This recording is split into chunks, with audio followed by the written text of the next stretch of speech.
So guys, what we're going to learn today, we'll be learning about how the idioms. आज हम बात करेंगे कुछ idioms के ऊपर. Now what are idioms? Idioms किसी भी लैंग्वेज का पार्ट होते हैं. Nowadays what happens so, पहले इन idioms का बहुत ज्यादा इस्तेमाल होता था, बहुत ज्यादा चलन होता था. Almost if you see, पुराने जमाने के लोगों को अगर थोड़ा देखोगे, गांव में जाओगे, एज्ड पीपल्स अगर आप मिलोगे, तो you'll be seeing that they people are using idioms. हर जगह वो idioms का इस्तेमाल कर रहे हैं. होते क्या है? It's how the ready-made sentences, बने बनाए फिक्स सेंटेंसेस. तो वो हर जगह पे कुछ ना कुछ idioms, फ्रेजेस इस तरह की चीजों का इस्तेमाल कर रहे थे. आप अगर गौर करोगे आजकल, तो हिंदी बोलते वक्त भी नई जनरेशन में इन idioms का इस्तेमाल आजकल कम होता है या ना के बराबर. ठीक है, फिर भी क्योंकि ये पार्ट तो है ही लैंग्वेज का, तो हमें इनको सीखना तो पड़ेगा. अब वैसे तो आप देखेंगे you will find a means और having book of the idioms. आपको मोटी सी किताब मिल जाएगी idioms की. You can go for reading so many. बड़े बड़ा इफेक्ट्स होते हैं कि भाई इस बात के लिए ये बोला जाएगा, इस बात के लिए ये बोला जाएगा, इस बात के लिए ये बोला जाएगा. But we do not have to go all over. इतने सारे हम याद भी नहीं रख सकते, और एक्चुअली सब में बस याद ही रखना होता है. कोई लॉजिक नहीं होता उनके पीछे कि ये रूल लगेगा वो लगेगा, सिर्फ याद रखना है.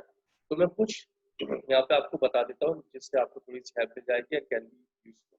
ठीक है, अभी I require somebody who can do me a favour. यहाँ पे जो मुझे फेवर कर सके तो ये होगा, क्योंकि आज मुझे सेंटेंसेस बोलने होंगे आपको यहाँ पर. तो कोई एक पर्सन जो यहाँ पे चैट बॉक्स में लिख सके, कौन देगा इस फेवर, ताकि बार बार रिपीट ना करना पड़े. मुस्कान. ठीक है मुस्कान, तेरा और मुस्कान दोनों ने बोला है. चलो मुस्कान ने पहले बोला, मुस्कान आप कर दीजिएगा, कोई दिक्कत नहीं है. मेरा डेली करते हैं हेल्प हमारी, पर सही से सुन के अच्छी तरीके से कर दीजिए, गड़बड़ नहीं हो जैसे हीरा करके आते हैं ना. So let's look for the very first idiom. The first idiom is time is the best healer. लिख लीजिए इसको. Time is the best healer. मैं आपको इनको एक्सप्लेन करूंगा. पहले इनमें मौजूद जो जितने भी शब्द हैं उनको एक्सप्लेन करूंगा, उनका क्या मतलब है, उन शब्दों को कैसे यूज किया जा सकता है, उनसे रिलेट करती हुई चीजें कैसे यूज की जा सकती है, उनको एक्सप्लेन करूंगा. उसके बाद कर दिया सत्यानाश पहली बार में मुस्कान में. उसके बाद मैं आपको बताऊंगा कि भाई हिंदी में इसका क्या मतलब निकलता है, किस तरह की सिचुएशन में इसको बोला जाएगा. तो the sentence is time is the best healer. Best healer. check out this. Yeah, Hira, thank you so much. So time is the best healer that we're talking here about. अब ये है क्या, क्या मतलब निकलता है इसका, उसको समझते हैं जरा सा. Time is the best healer says, इसमें देखें क्या क्या शब्द दे रखे हैं, जरा उनके बारे में गौर करते हैं. The first one is time, है ना. टाइम का मतलब तो आप समझते होंगे, व्हाट इज टाइम. सेकंड जो है दैट इज, इसका मतलब समझते हैं. द बेस्ट, इसका मतलब समझते हैं. Healer, healer is the word जिसके मतलब को आपको समझना है. तो हीलर, हीलर जो वर्ड है ये हील से बनता है. ठीक है, अब हील का मतलब क्या होता है, एनीबॉडी नोज हियर. हील का मतलब क्या होता है, what is heal. To cure something, just like that, to heal something. Yeah, definitely to cure something. Heal का मतलब होता है क्योर करना. आपको ये समझ लीजिए जैसे आपको कोई घाव हो जाए, कोई चोट लग जाए. चोट को इंग्लिश में क्या बोलते हैं. I'll be getting a lot of words, आपको वोकैबुलरी काफी मिलेगी आज, तो थोड़ा उसको नोट करते चलिएगा. ठीक है, चोट को बोलते हैं इंजरी. अगर आपको कहीं पे चोट लग गई तो आप हो गए इंजर्ड. ठीक है, और जब आप इंजर्ड हो जाते हैं या आपके कोई घाव हो जाता है, घाव को इंग्लिश में क्या बोलते हैं, एनीबॉडी नोस. That's wound. घाव को इंग्लिश में बोलते हैं वुंड. WOUND मैंने लिखा है, WOUND. So if you have got any wound, आपको अगर कोई घाव है और आपको उसका कोई सेंटेंस बनाना है, how you are going to make the sentence. जैसे मुझे घाव है, I have got a wound. क्या बोलेंगे आप, I have got a wound. have got का इस्तेमाल आप जानते हैं. मेरे दो घाव है, I have got two wounds. ठीक है, ऐसे करके आप बना सकते हैं. I have got a wound. मेरे हाथ पे घाव है, I have got a wound on my hand. ठीक, ऐसा करके आप बना सकते हैं. तो सेंटेंस बनाते चलिएगा और लिखते चलिएगा इनको जब अपने पास. ठीक, सो वुंड, हील, इंजरी, इनको आप समझ रहे होंगे. तो हम वुंड की बात कर रहे थे, वापस लौट के आएंगे बाकी सारी चीजों पे. आपको वुंड, अब आपको जो वुंड हो जाता है तो आप क्या करते हैं, आप उसको वॉश करेंगे, आप उसके ऊपर ऑइंटमेंट अप्लाई करेंगे. ऑइंटमेंट समझते हैं, मरहम को बोलते हैं ऑइंटमेंट. ऑइंटमेंट मरहम को. मैं यहाँ पे स्पेलिंग लिख दे रहा हूँ, OINTMENT, ऑइंटमेंट। मरहम को बोलते हैं ऑइंटमेंट। तो आप उस पर क्या करते हैं, ऑइंटमेंट अप्लाई करते हैं। ऑइंटमेंट क्या करता है, ऑइंटमेंट उस वुंड को भरने का काम करता है।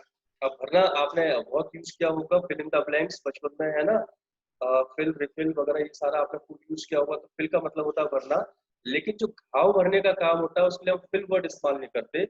घाव भरने के लिए जो हम वर्ड इस्तेमाल करते हैं दैट इज हील। घाव भरने के लिए जो वर्ड हम इस्तेमाल करते हैं वो होता है हील। अब एक चीज और समझते हैं, जैसे टीच एक वर्ड है, मैं टीच करता हूँ, तो मैं टीच करता हूँ तो मैं क्या कहलाया, टीचर। ठीक है, मैं ड्राइव करता हूं तो मैं क्या कहलाया, ड्राइवर। आप प्ले करते हैं तो आप कहलाए प्लेयर। ठीक है, ऐसे जो सिंग करता है वो कहलाता है सिंगर। ऐसे ही करके जो हील करता है वो कहलाता है हीलर। जो हील करे वो हो गया हीलर। हील होता है घाव का भरना, और जो घाव भरने का काम करे उसको हम बोलेंगे हीलर। तो यहाँ पे ऑइंटमेंट ने घाव को भरने का काम किया, तो ऑइंटमेंट क्या हो गया, ऑइंटमेंट हो गया हीलर। अगर कोई मेडिसिन आप खा लेते, वो घाव भरने का काम करती, तो वो मेडिसिन हो जाती हीलर। ठीक है, ऐसे ही करके बहुत सारी चीजें हो सकती हैं जो घाव भरने का काम करती हैं, वो कहलाती हैं हीलर। कई बार कुछ लोग होते हैं जो आपकी लाइफ में घाव भरने का काम करते हैं, तो उनको हम बोलते हैं हीलर। ठीक है, लेकिन ऐसा कहा जाता है दुनिया में समय सबसे अच्छा हीलर होता है। कुछ घाव ऐसे होते हैं जो किसी भी मरहम से भर नहीं पाते, उन घावों को भरने का काम समय करता है। धीरे धीरे धीरे धीरे समय सब कुछ ठीक कर देता है, क्योंकि time is the best healer. समझ गए होंगे आप इस बात का मतलब, सेंटेंस का क्या मतलब निकलता है, time is the best healer. समय सब कुछ ठीक कर देता है। जो आप बोलते हैं ना कोई बात नहीं है, समय के साथ सब ठीक हो जाएगा, इस बात को आपको इंग्लिश में कहना है तो आप बोलेंगे time is the best healer. अब किसी के घर में अगर कोई दिक्कत हो गई है, मान लीजिए कुछ मिस हैपनिंग हो गई है, किसी के यहाँ कोरोना का समय चल रहा है, बहुत सारी घटनाएं हो रही हैं, और किसी के यहाँ कुछ मिस हैपनिंग हो गई, और कोई ऐसे पर्सन के साथ घटना हो गई जो कि मेन अर्निंग हैंड था। अर्निंग हैंड समझते हैं आप लोग, अर्निंग हैंड होता है कमाऊपूत, मतलब अर्निंग हैंड जो कमाने वाला हैंड होता है उसको बोलते हैं अर्निंग हैंड। घर में एक पर्सन है सिर्फ कमाने वाला और कोई है नहीं है, और उसकी डेथ हो जाए तो फिर क्या सिचुएशन बनती है, घर के सारे मेंबर्स जैसे क्राई वेल, है ना, क्राई तो समझते हैं ना रोना, ऐसे एक होता है वेल। वेल होता है दहाड़े मार मार के रोना, मैंने यहाँ पे लिख दिए हैं सारे वर्ड्स। वेल होता है मतलब बहुत जोर जोर से रोते हैं, बहुत जोर जोर से, ऐसा लगता है कि भैया अब तो जिंदगी खत्म, अब कैसे सब कुछ चलेगा। लेकिन समय के साथ साथ धीरे धीरे लाइफ फिर से पटरी पे आने लग जाती है। वहां पे आपको अगर उनको कंसोल करना होगा, कोई बात नहीं है, ठीक है, जो हो गया सो हो गया, समय सब कुछ ठीक कर देगा।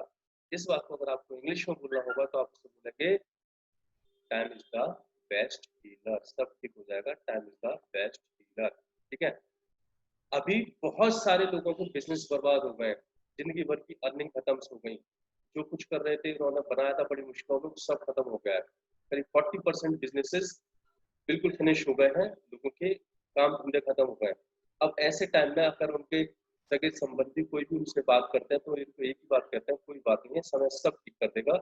इस साल तो सबसे बड़ी जो आपकी संपत्ति है वो ये है कि बच के निकल जाओ, बाकी सारी चीजें धीरे धीरे ठीक हो जाएंगी, क्योंकि time is the best healer. Well होता है दहाड़े मार मार के रोना, बहुत जोर जोर से रोना। ठीक है, तो यहाँ पे ये बात हमने की अभी time is the best healer की। अभी एक चीज और निकल के आई, गुण से बात करते हैं। हील आप समझ गए होंगे, हीलर का मतलब आप समझ गए होंगे। कई बार क्या होता है कि आप मरहम का यूज कर रहे हैं, किसी भी चीज का यूज कर रहे हैं, तो उसमें घाव या वुंड तो हील हो जाता है, पर उसके बाद भी कुछ घाव ऐसे रहते हैं कि उनके निशान रह जाते हैं। ठीक है, अब इस सेंटेंस को हम कैसे बनाएंगे, घाव तो भर गया लेकिन निशान रह गया है। How we are going to make this sentence, घाव तो भर गया लेकिन निशान रह गया है, कैसे बनाएंगे इस सेंटेंस को, जरा इसके ऊपर बात करते हैं। Let's speak. घाव भर गया लेकिन निशान रह गया है, anybody can make this sentence. अब भरने के लिए मैंने आपको हील बता दिया, आप इसका यूज करें। घाव भर गया है कैसे बोलेंगे, जब मेरा घाव भरा हुआ है,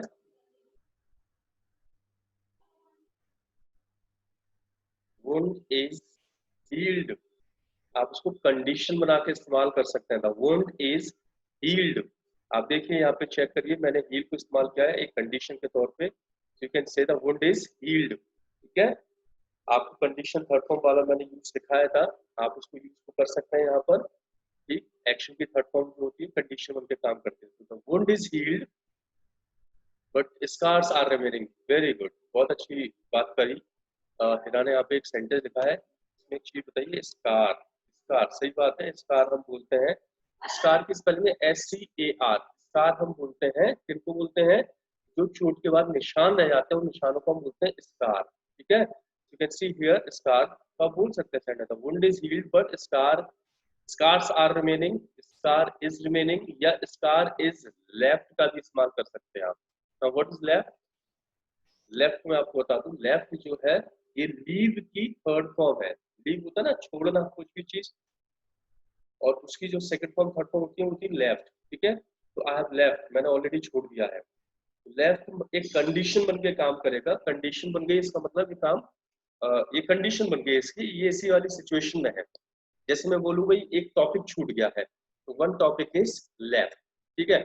मेरा मोबाइल घर पे छूट गया है, my mobile is left at my home, ये सेंटेंस लिख लीजिएगा, काम आएंगे। My mobile is left at my home, ठीक है। बोलो मेरा वॉलेट छूट गया है, माई वॉलेट इज लेफ्ट, यहाँ पे आपने बोला भाई एक निशान छूट गया, वन स्कार इज लेफ्ट, तो आप इसके साथ सेंटेंस बना सकते हैं, wound is healed, wound is healed but scar is left, wound is healed but scar is left।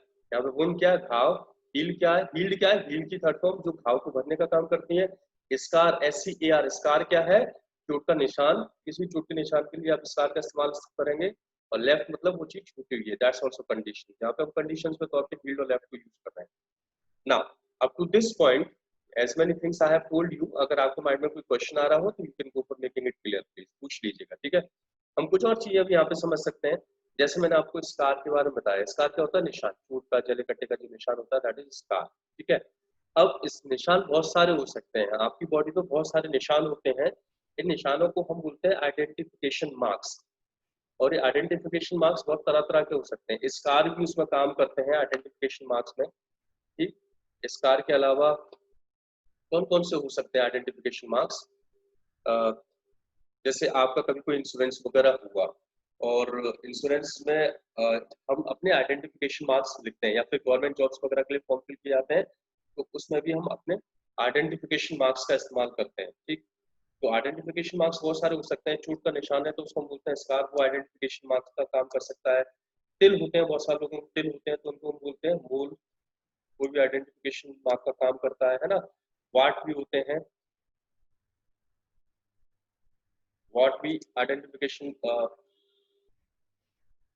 Vaccination identification marks थोड़ी होती है, वैक्सीनेशन का तो मतलब होता है किसी को वैक्सीन देना, सोनिया, वैक्सीनेशन जब करते हैं किसी को तो हाँ उसमें निशान बन जाते हैं, स्कार्स बन जाते हैं, वैक्सीनेशन मार्क्स बोल सकते हैं उनको, और वैक्सीनेशन तो किसी को वैक्सीन देने के जो प्रोसेस होता है उसको बोलते हैं। तो आजकल नहीं बनते वैक्सीनेशन में निशान, पहले बनते थे, लोगों के यहाँ पे गोल गोल देखे उनके कंधों पे इस तरह के निशान होते थे, उनको बोलते थे। हाँ, बर्थ मार्क्स हो सकते हैं डेफिनेटली, वार्ड होते हैं ना, मस्से वस्से जो वो बड़े बड़े जो बन जाते हैं लोगों को, कई बार उनको वार्ड होते हैं। बर्थ मार्क्स भी आइडेंटिफिकेशन मार्क्स का काम करते हैं, बचपन से कुछ लोगों को बर्थ मार्क्स होते हैं, उनको बोलते हैं लहसुन है ऐसा कुछ है, कहते हैं जो कुछ लोगों के होंगे भी आप में से बर्थ मार्क्स हैं, किसी के बर्थ मार्क्स, ऐसा कहा जाता है जो पापी लोग होते हैं ना पिछले जन्म के, उनके बर्थ मार्क्स हो जाते हैं, उनको स्नेहा पापी है, तो इनको ना नरक की आग में जलाया जाता है। मोल होते हैं तिल, ठीक है, तो these all are the identification marks and all. Mole तिल होते हैं, लविका बता तो रहा हूँ, मोल तिल, तिल तिल कहाँ पे है तिल, देखो यहाँ पे तिल होगा, मतलब तिल होते हैं ना बॉडी पर, मैं आपको दिखाऊं कैसे, यहाँ पे दिख नहीं रहे, तो उनको मोल बोलते हैं। व्हाट, कुछ लोगों को देखे बड़े बड़े मस्जिद हो जाते हैं, काला काला इतना बड़ा सा मसला वगैरह कुछ हो गया तो उनको वाट बोलते हैं, ठीक। तो these all are identification marks, ये सारे आइडेंटिफिकेशन मार्क्स हैं, इनको आइडेंटिफिकेशन मार्क्स के तौर पर यूज कर सकते हैं। अभी हम आगे बढ़ते हैं, यहाँ तक कि कोई भी चीज आपको पूछने पूछ लीजिए, मैं अब अगले सेंटेंस की तरफ बात करता हूँ। Time is the best healer, I hope so कि आप समझ गए होंगे, और उससे रिलेट करते हुए मैं बहुत सारी चीजें बताई हैं उनको भी समझ गए होंगे। Let's look for the next sentence now. The next sentence is, अच्छा सा सेंटेंस है, अच्छी तरह समझ लीजिएगा। सोनिया मैंने वेल कितनी बार तो बता दिया, वेल का मतलब होता है बड़े जोर जोर से रोना, दाढ़ मार मार के रोना।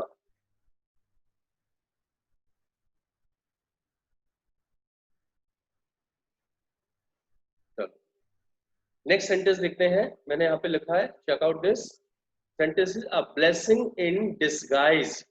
It's also the beautiful sentence. एक अच्छा सा इडियम है, बढ़िया सा, अ ब्लेसिंग इन डिसगाइज। क्या मतलब है, फिर से इस सारे शब्दों के मतलब को समझते हैं। अ ब्लेसिंग, ब्लेसिंग जानते हैं, ब्लेसिंग्स होते हैं आशीर्वाद। God bless you, may God bless you, आपने सुना होगा ना, इस तरह से बोलते हैं, ब्लेस करते हैं, ठीक है। तो ब्लेस करना किसी को आशीर्वाद देना, तो ब्लेसिंग्स होते हैं आशीर्वाद। और डिसगाइज क्या होता है, डिसगाइज की स्पेलिंग है DISGUISE, सही से लिख लीजिएगा।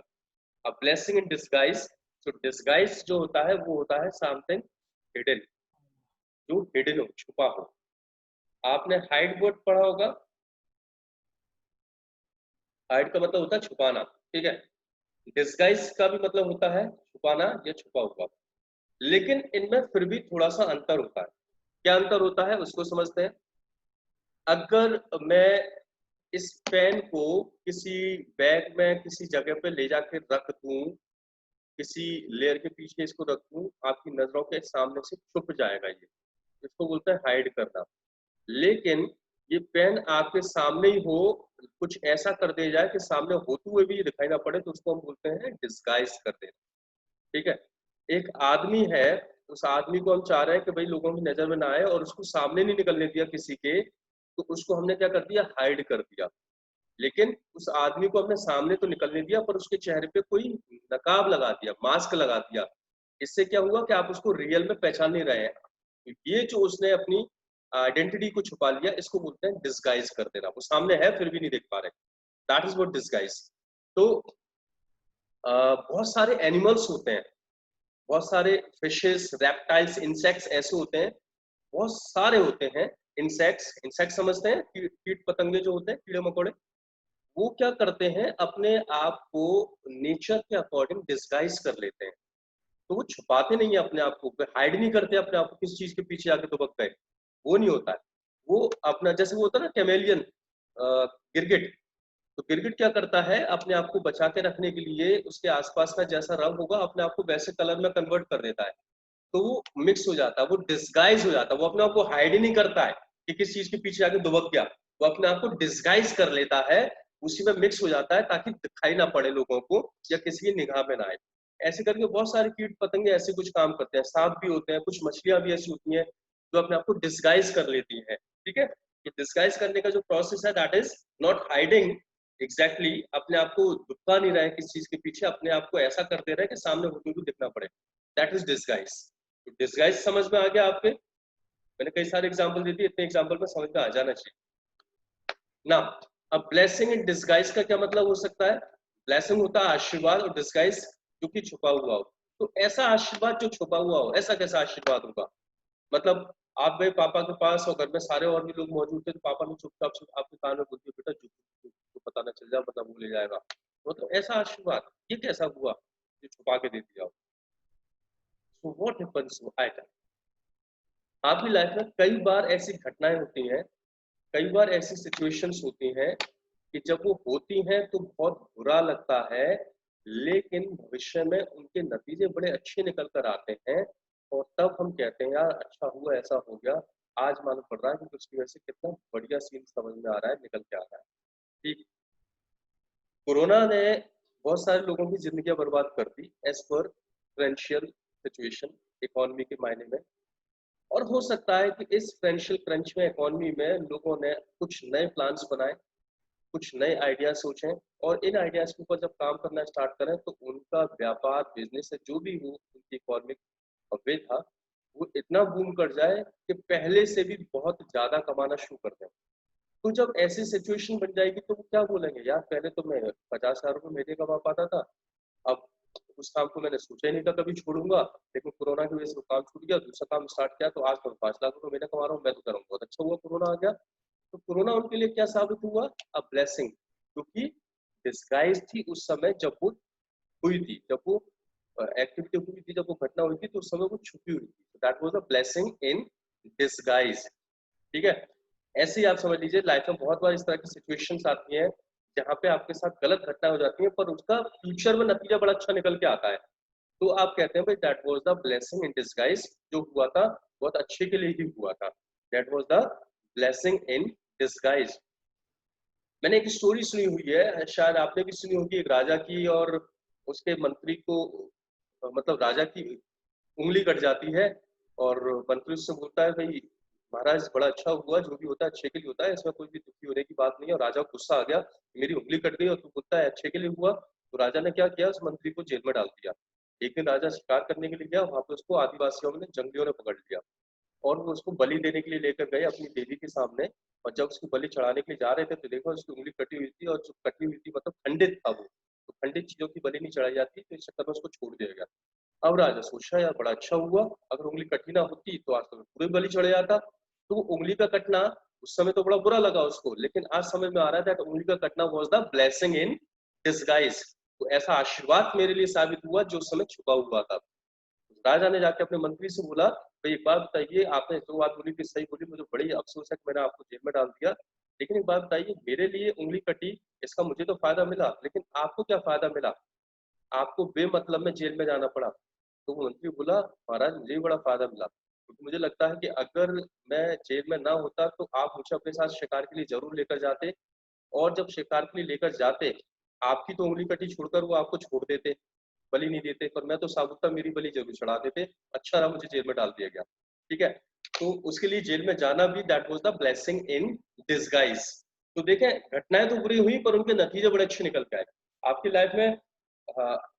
एनीबडी डू नॉट नो, किसी का भी नाम ले लो अकबर या बीरबल, बट आपकी लाइफ में बहुत बार ऐसी घटनाएं घटी होंगी जो शायद ब्लेसिंग इन डिसगाइज का काम करती है। My life through out of this kind of incidents और एक्सीडेंट व्हाटएवर यू से, जिंदगी भर ऐसा होता रहा है कि सब कुछ खत्म उसके बाद पहले से बहुत ज्यादा बड़ा बन के गया। तो that is what I mean to say is blessing in disguise. आप समझ गए होंगे, आपके कई बार पिताजी पिटाई लगा देते हैं, मार लगा देता है, उस पिटाई और मार की वजह से आप बहुत कुछ बन जाते हैं, that is blessing in disguise. ठीक है, हम जब आपको वहाँ पे पढ़ाते हैं तो बोलते हैं भाई आपको फाइन पे करना पड़ेगा अगर आप हिंदी बोलेंगे तो, और इस फाइन को पे करने की वजह से आप इंग्लिश बोलना स्टार्ट कर देते हैं। तो फाइन पे करना तो बुरा लगता है पर उसका नतीजा बहुत अच्छा निकल के आता है, that's a blessing in disguise.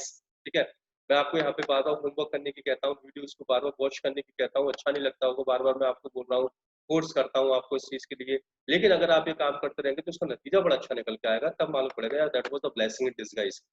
जब हम पोडियम पे इंग्लिश बोलने के लिए लोगों को बुलाते हैं, लोगों के सामने पब्लिक स्पीकिंग के लिए बुलाते हैं, तो लोगों को बड़ा बुरा लगता है, नहीं आते हैं। कई बार तो लोगों को जबरदस्ती कह कह के बुलाना पड़ता है, खींच के लेके आना पड़ता है, बोलना पड़ेगा आपको। और जब वो काम कर लेते हैं और कई बार जब पूरे कोर्स में उनको पोडियम पे बुलवा लिया जाता है तो मालूम पड़ता है कि यहाँ पे बोलने के चक्कर में इतना कॉन्फिडेंस आ गया कि आप कहीं पर भी बोल सकते हैं। तो आते वक्त तो बड़ा बुरा लगता था स्टार्टिंग में, लेकिन बाद मालूम पड़ता है कि उसी वजह से तो बोल पा रहे हैं आज। तो that was the blessing in disguise. Blessing in disguise का मतलब आप समझ गए होंगे सारे लोग अच्छी तरीके से, बहुत बढ़िया तरीके से। Hope so you all have understood this, very good. तो अब आगे बढ़ते हैं, और अगर कभी भी कोई भी घटना आपके साथ बुरी घट जाए तो अपने आप को समझाना that may be the blessing in disguise. हो सकता है इसमें कुछ बड़ा अच्छा छुपा हुआ है आगे के भविष्य के लिए। और अब आगे बात करते हैं दूसरे पे, और दूसरा जो है that is it's it's it's catch 22। This is the next one. अब इसको पढ़ते हैं, इट्स कैच 22। इस कैच 22 सिचुएशन होती है, एंड इस कैच 22 सिचुएशन में in actual you are indulge with two situations और मोर देन वन। आप दो सिचुएशन में फंस जाते हैं, that is what known as it's catch 22। ये एक नया इडियम है आपके लिए, और इसमें 22 हमेशा नंबर्स में लिखा जाता है, इट्स कैच 22। तो व्हाट इट सेज, क्या कहता है इट्स कैच 22? इट्स कैच 22 एक इस तरह की सिचुएशन जिसमें अगर एक चीज को आप पूरी करने की कोशिश करते हैं तो दूसरी हावी हो जाती है, दूसरी चीज को कोशिश पूरा करने की कोशिश करते हैं पहली वाली हावी हो जाती है। जैसे ऐसे मान लेते हैं कि हमारे यश जो है यहाँ पर, तो यश का कहीं पे कुछ मैटर चल रहा है, और जो मैटर चल रहा है बहुत तरह से टालने में लगे हुए हैं। तो आज यश को अल्टीमेटम मिल गया, जहाँ पे यश का मैटर चल रहा है कि ऐसा है कि आप उससे शादी करो, वरना बता रही हूँ मुझे दिमाग खराब है मेरा, बंदूक लेकर आ रही हूँ मैं, कल बंदूक से मिलूंगी। और नहीं शादी कर रहे हो आप आज फाइनल, तो कल मैं उड़ा दूंगी आपको। यश ने बोला ठीक है भैया, घर पे अब जाके बात करता हूँ। जैसे ही यश घर पे पहुंचे, तो घर पे पहुंचने के बाद उन्होंने देखा कि पापा बैठे हुए हैं बंदूक लेकर। बोलते हैं बेटा यश, मैंने अपने एक दोस्त की बेटी से तेरा रिश्ता तय कर दिया है, और आज तू वहीं पे शादी करेगा, और नहीं करेगा तो ये बंदूक रखे तुझे उड़ा दूंगा।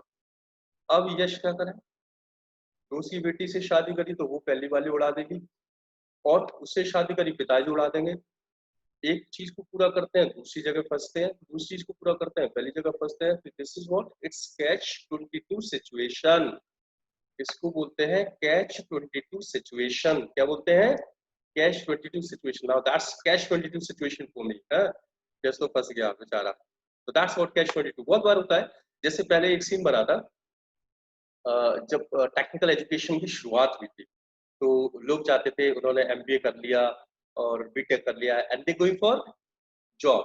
तो जब जॉब के लिए जाते तो क्या बोला जाता, भैया आपको कोई एक्सपीरियंस है क्या? अब बोलते भैया एक्सपीरियंस एक्सपीरियंस तब आएगा जब जॉब करेंगे।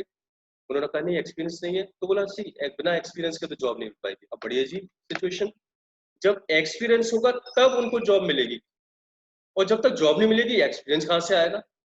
बड़ी अजीब सी हालत बन गई। इसको करने के लिए ये चाहिए और इसके लिए ये चाहिए, और बिना किसी के कुछ भी नहीं मिल रहा। तो ये कैसी सिचुएशन बन गई? It's catch 22 situation.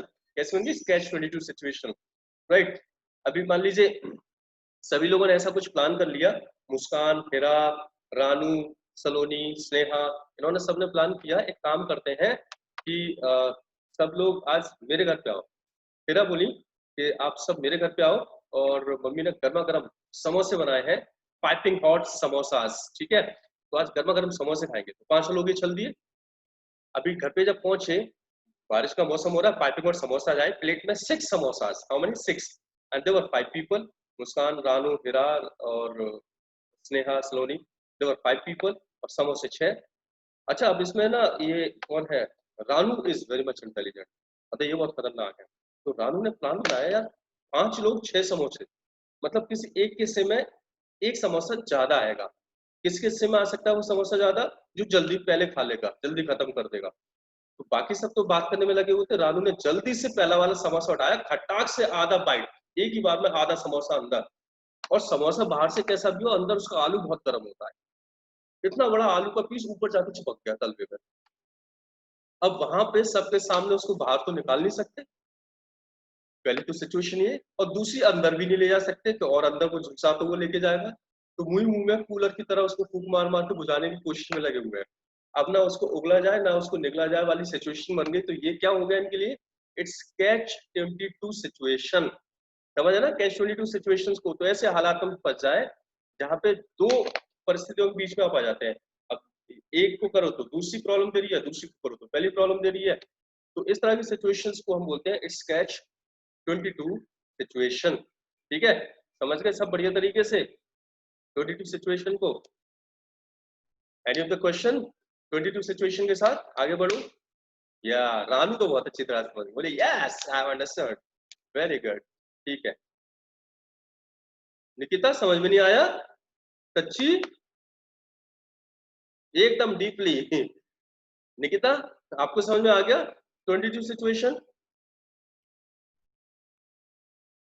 लो बता दीजिए। हाँ आ गया, ठीक है। नेक्स्ट पे चलते हैं, नेक्स्ट की बात करते हैं, ये को समझ लेते हैं। और कौन सा समझेगी?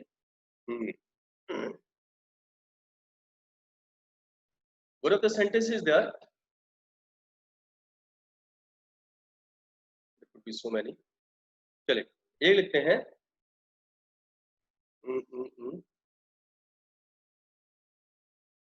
Two of a trade seldom agree. ठीक है, just write it down.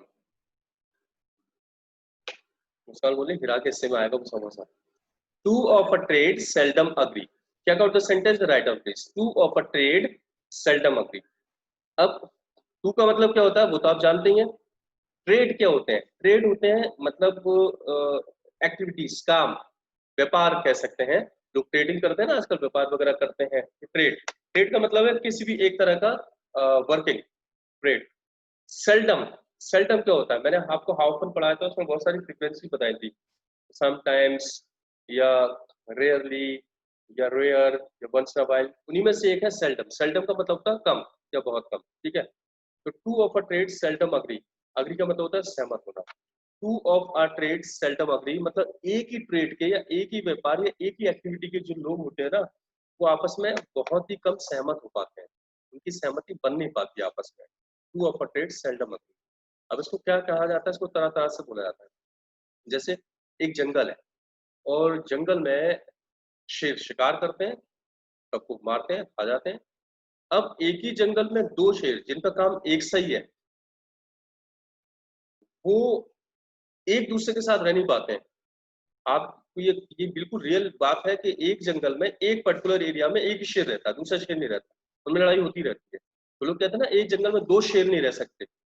तो उसी बात को आपको यहाँ पे इंग्लिश में कहना हो तो उसको बोलेंगे two of a trade seldom agree. या फिर कहते हैं एक मैदान में दो तलवार नहीं रह सकती, भाई उनका काम एक सही है तो दोनों नहीं रखी जा सकती। To of a trade seldom agree, ठीक है।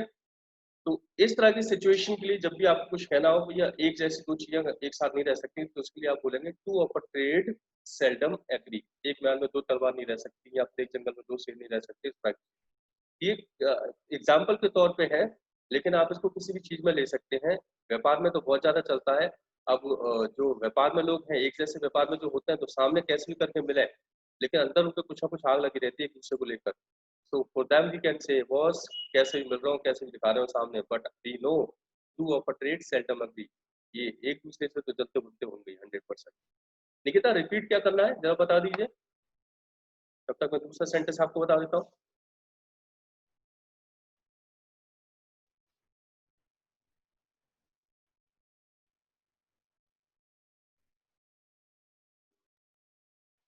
निकिता क्या रिपीट करना है?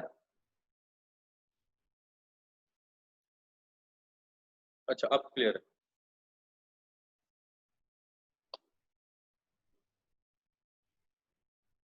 चलिए एक और मैंने यहाँ पे लिखा, उसको चेक कर लीजिए।